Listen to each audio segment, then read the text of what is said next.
Okay, Golf WRX, welcome to the emergency edition of the 14. We have a man down. Fraser fell ill. He's been traveling and got the bug, so we were kind of waiting to see if he'd make it yesterday or today, but can't make it. So the show must go on. So we had kind of an interesting week. We had two very similar type profile players win tournaments this week. Graeme Mcdowell winning, and also Kisner winning the match play. Two interesting players, two guys that haven't won in a while. So, it was fun to see both of them.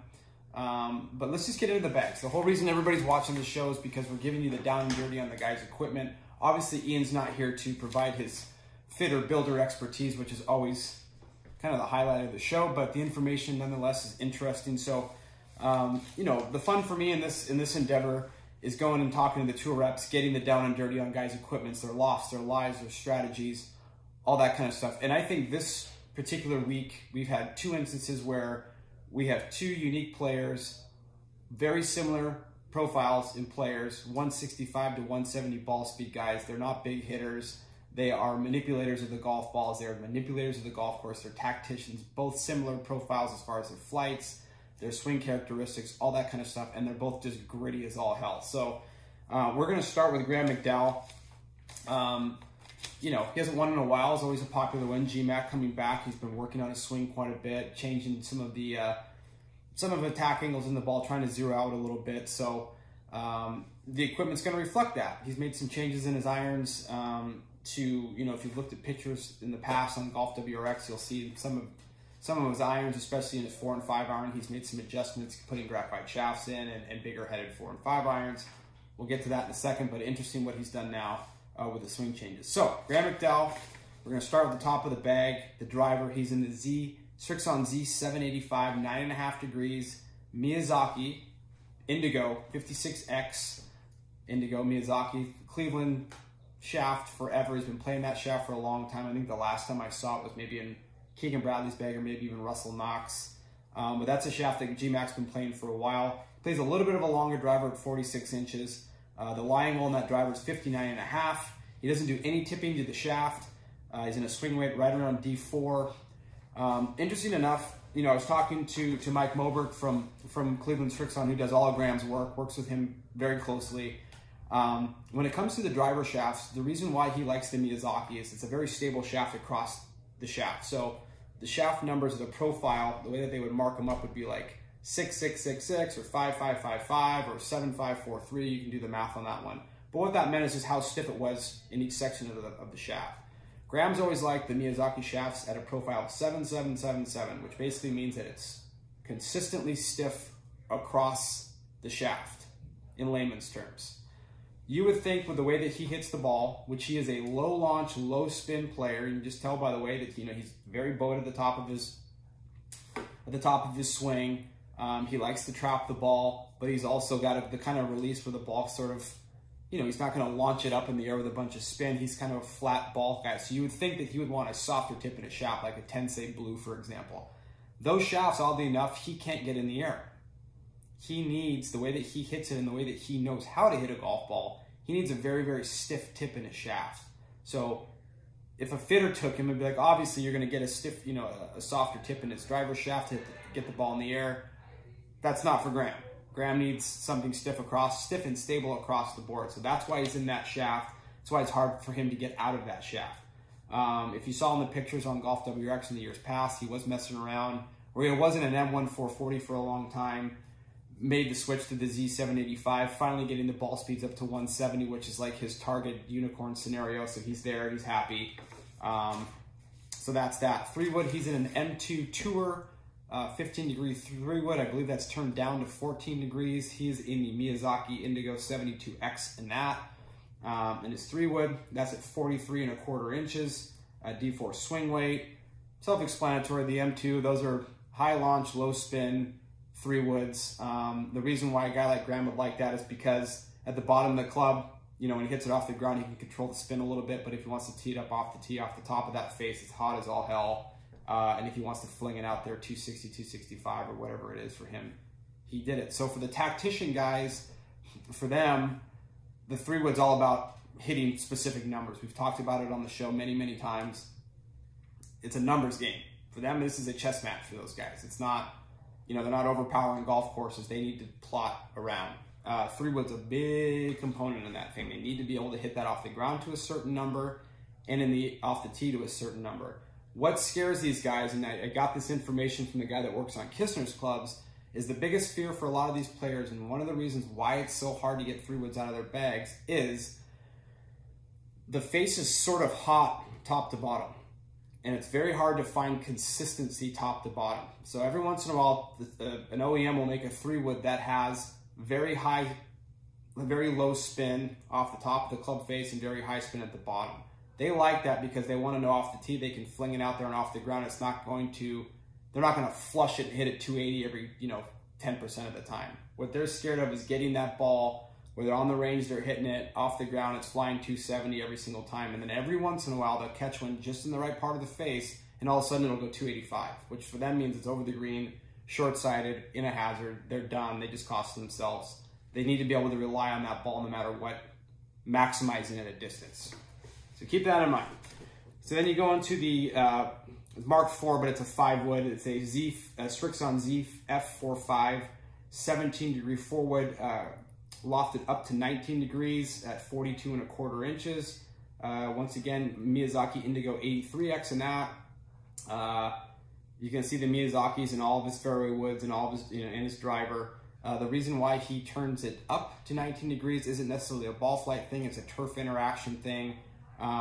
He likes the optics of turning it up. For these guys, which is something I learned, the reason why a lot of these manufacturers will make an all black head, especially when it comes to a smaller tour head, is when you do mess with a loft, the optics setting it down, it won't look open or closed, it'll look kind of square. So when he's adding loft to that one, it helps him get it out of the rough.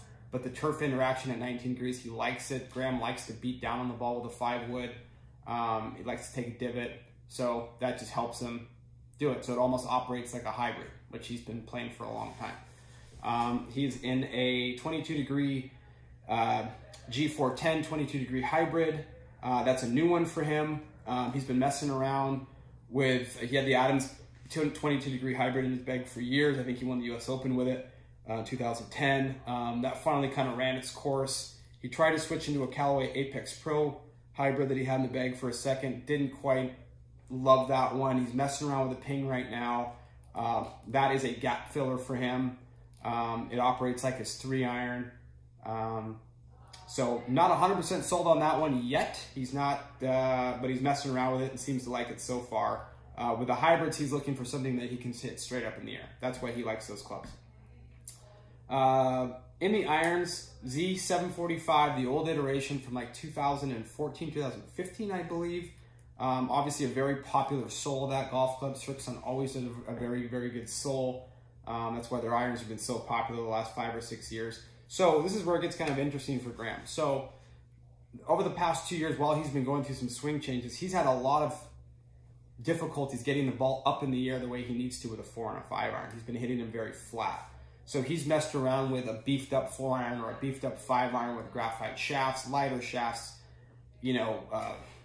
across the board, the guy's been trying to find a recipe to get that 215 to 195 part of his bag set so he can hit it up in the air.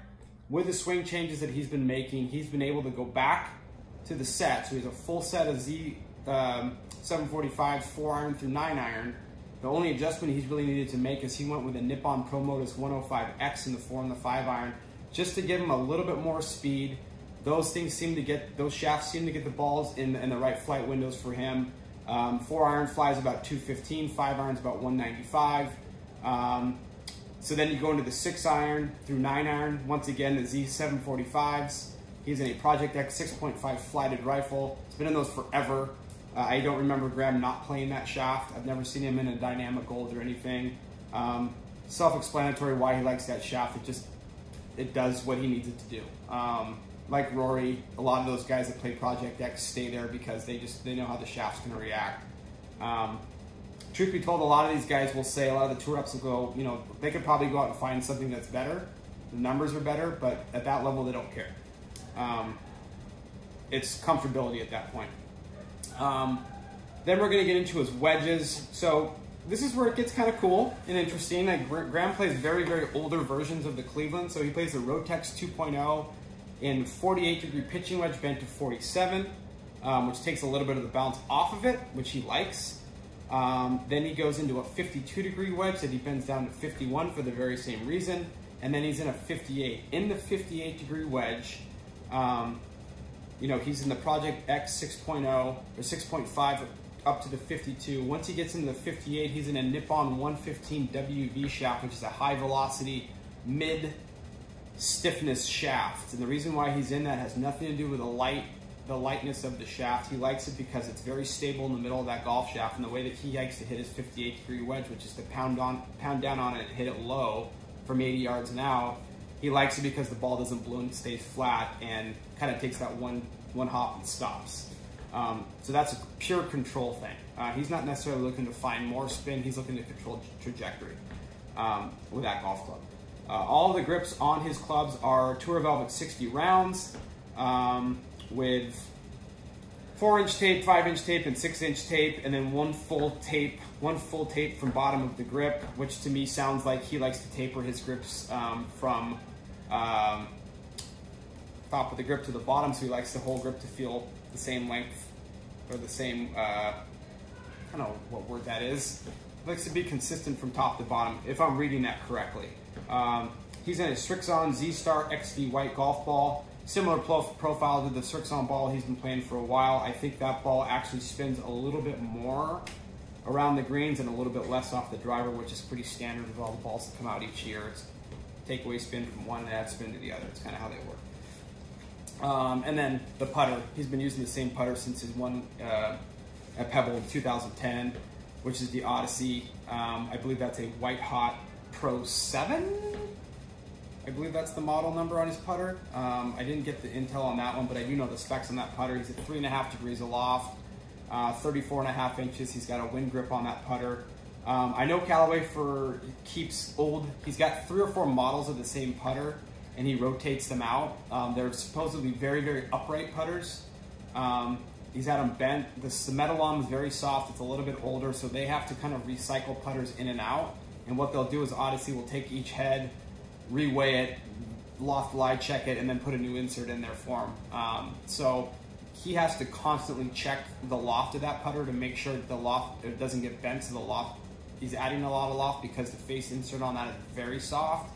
And when you add a very soft face with a lot of loft on a putter, obviously the putter's going to spin, knocks the ball over the place, and for a guy like Graeme, can't happen because he lives and dies with his putter. As you see, I think on Saturday this week, he hit 20 putts in a round. So if he gets it going, he gets it really going. So that is GMAC. As you'll see, you know, up as I'm talking about each club, we'll try to provide as many pictures from the website as we can so you can see something, see them a little closer, so you don't have to stare at my mug the whole time. Okay, now we're going to get into Kevin Kisner. So I want to thank, first of all, I want to thank Mike Moberg from Cleveland Strixon for giving me the intel he gave me. Those guys are the best. And then also want to thank the next guy, Johnny Thompson from Callaway, our the tour operations manager out there. Is probably one of the coolest dudes on the planet. I don't know if you've ever seen a picture of Johnny Thompson, but he's like Thor, but he's a tour tech. So imagine Thor as a tour tech. Like this big, strapping, blonde-haired, blue-eyed, stud surfer dude that works on the Callaway truck and builds clubs for Sergio. Come on. Oh my God, these guys are, you got the lives. Okay, so, Kevin Kisner.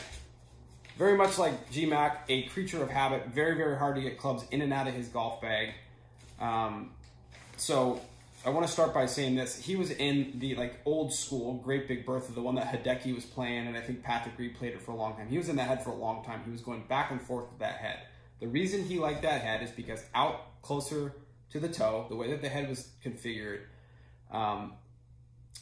he's a drawer of the golf ball. He's a very flat golf ball. He's not a guy that's he's not like Tiger, he can whip it way left and whip it way right. Like, he's a guy that kind of plays sort of a trappy draw, or a flat draw.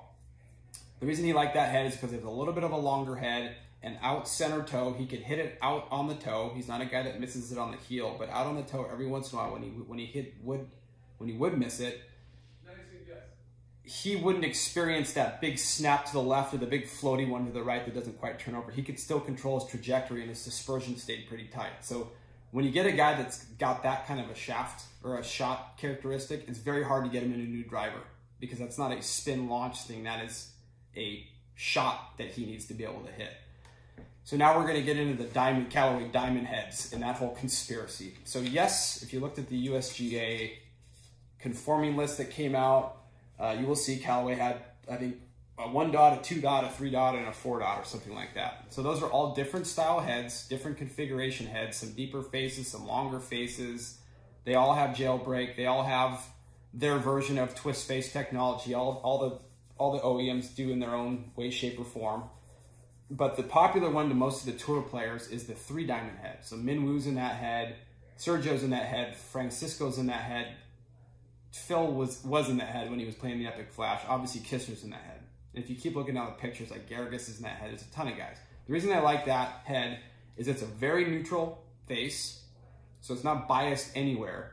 But the other reason they like it is because most of these guys with a driver, for the most part, if they miss it either a little bit to the heel side or a little bit to the toe side of the center of the club face. So a guy like Kevin needs to be able, like I said before, needs to be able to, if he does miss it toe center, the ball still has to react. The gear effect still has to be able to get that ball back online so he can still hit that little draw that he likes to hit. It was hard to find a driver that would do that. The Epic Flash 3 diamond head did that for him. So that's why he likes that head. Now, it's going to be different because the face is so neutral on the 3 diamond head. It's going to be different needs, it's going to fulfill different needs for different players. But for Kevin, that's why he fit that head, because it allowed him to hit that shot like he did with the Great Big Bertha. So that's that. So, you know, since that head's popular, will it probably find some iteration of the 3 diamond head make it into the next Callaway launch or the next Callaway driver? Probably. You'll probably see that. They'll take the good stuff from the older one and try to stick it in the new one. That's just kind of how it works. So he's in a Flash Sub-Zero, triple diamond. He adds loft, so he's at 10.3 actual loft. 44 7/8, just short of 45 inches cut. He's in Tour Velvet grips.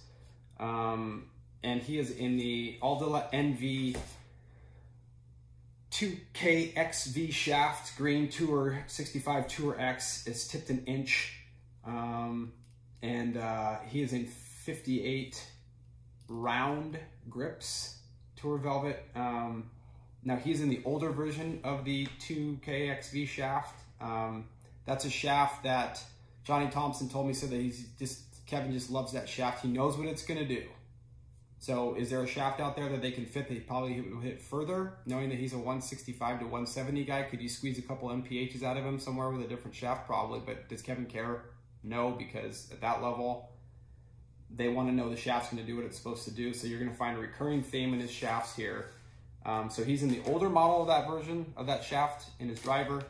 Now that we're going to get into his 3-wood, he's in the Epic Flash 3 Plus, lofted up to 14.6, 42.5 inches long. He's in the newer version of the 2KXV, which is basically the same shaft.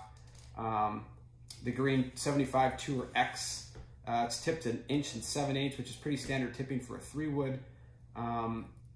It was hard to get him into a 3-wood because, like Graeme Mcdowell, he's trying to hit a specific number.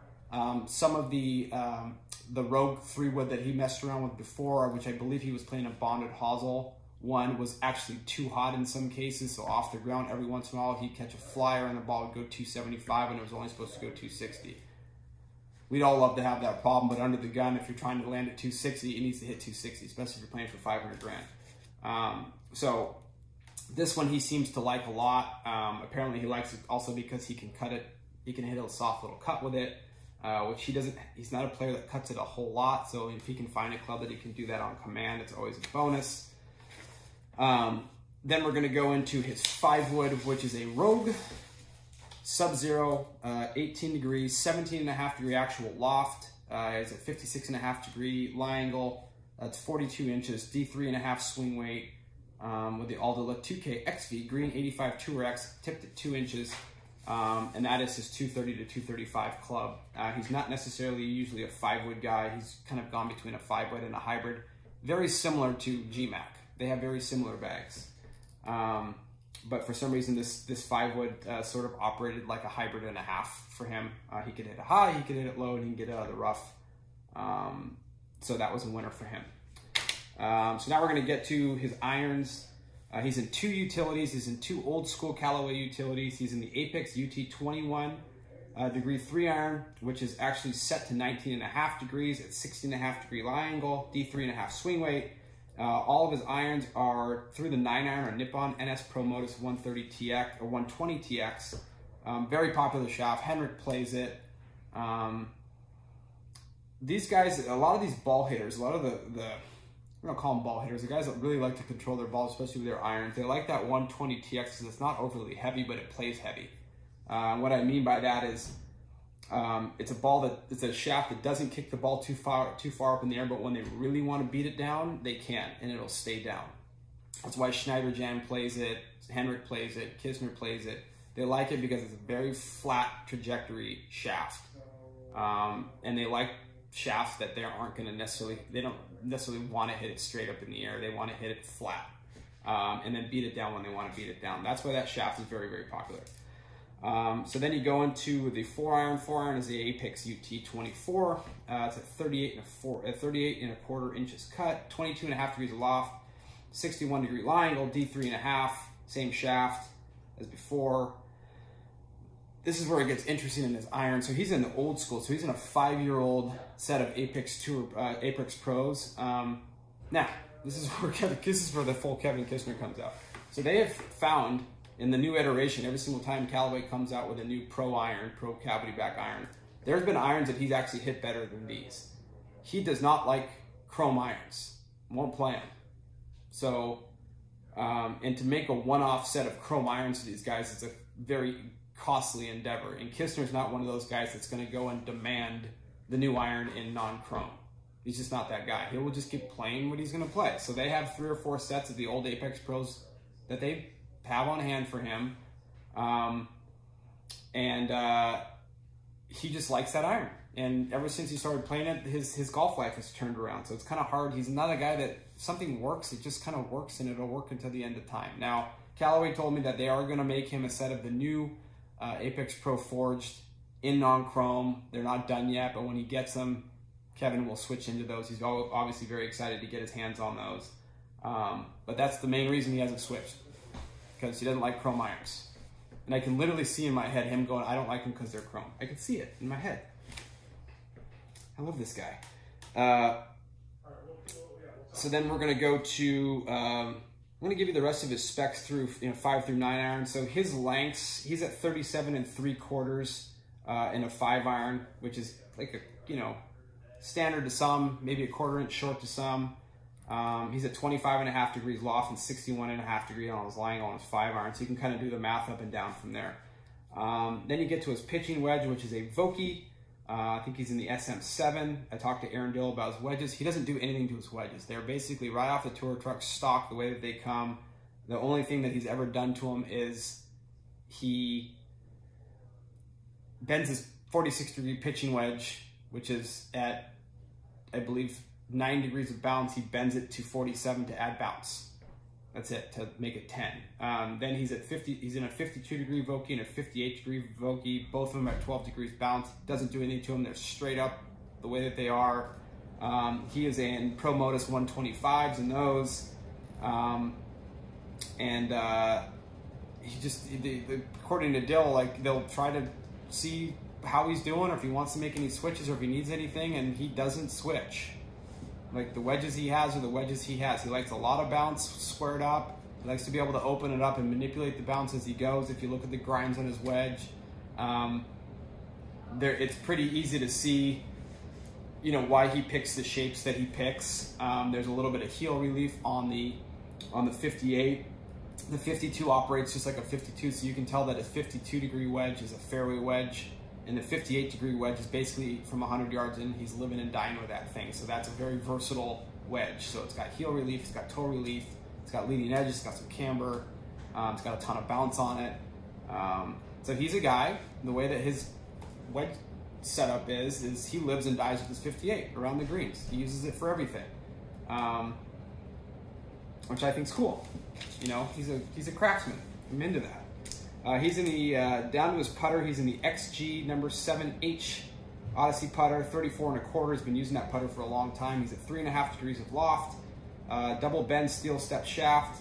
He's in the Super Stroke grip 2.0, custom black finish with custom black dots on the top of the flange. You can see those pictures here. We'll blast them up on the screen. But also you can go see those on golfwrx.com. So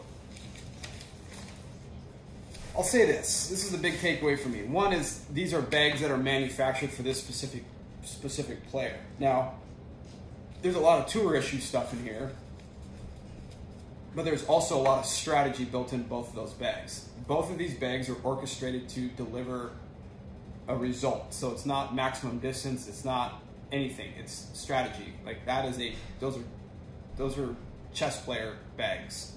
Those are guys that plot their way around the golf courses, or like really high golf IQ bags. So the takeaway for me as a player, I'm a civilian, you know, hack. I look at that and go, once again, I see more examples of guys demanding that each club in their bag fits a specific job. It's got a job to do. Every single one of these bags I just described on this thing, they all have a job. And these guys make sure that they fulfill that job. You can see it. As you walk through this whole thing, there's nothing super sexy in either one of these bags. There's not like that juiced up driver, or they're craftsmen, man. These are the guys you show up on the first tee and, you know, they'll eat your lunch for you. So I love seeing bags like this. So from a strategy standpoint, when you're looking at stuff like that, you're gonna see, you know, you don't see kind of the popular wedge makeup, which is to go 46, 50, 56, 60, or 50, 54, 58. These guys, you know, understand their wedges. They've been playing 52, 58 for a long time, so that's what they roll with. They need more help at the top of their bag, so they seem to me need more manipulation at the top between the 3-wood and the 4-iron. That's kind of where all their extra clubs go. You know, you're seeing guys that are building their bags around playing every golf course a specific way. So, and these are 165 to 170 guys. So in the scheme of the tour, we'll have everybody pounding at 180, 185 ball speeds. These guys are at 165, 170, and they're stoked if they hit 170. And they both won this weekend. So what does that tell you? Better chip and putt your golf ball, people. Chipping and putting, man. So that's it. So no Ian today, so we didn't get all the fun insight, you know, from a builder's perspective or a fitter's perspective, but, you know, we're trying to get this information out to you guys so you have a little bit more strategy, and then, you know, a couple ticks past appropriate of what's in a guy's bag. So that's the show for this week. It's a shorty. Obviously the Masters is coming up. We have the Texas tournament going on right now.